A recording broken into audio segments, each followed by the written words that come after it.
Ayan, so officially at na announcement, Santi Barley Trilogy Run Asian National Finals has been canceled. Take note, canceled, not postponed. So wala na to, hindi na mangyayari ulit next year or in the future weeks kasi as per Run Rio, the organizers na when they posted yesterday, wala na ring available dates.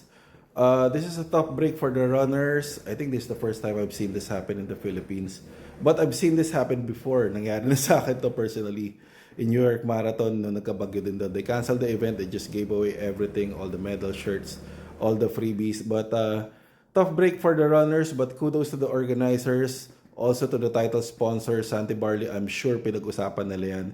And during a storm, syempre, all hands to be on deck. Diba? Yung LGU natin, gumagamit syempre tayo ng a lot of resources in big events. Gumagamit tayo ng resources ng LGU. And since may super typhoon type of parating, I think mas importante naman na yung atensyon ng mga LGU and everyone involved should be on the upcoming storm and keeping everyone safe and dry. So that's it. Tough break for the runners, but it happens. And see you on the next run.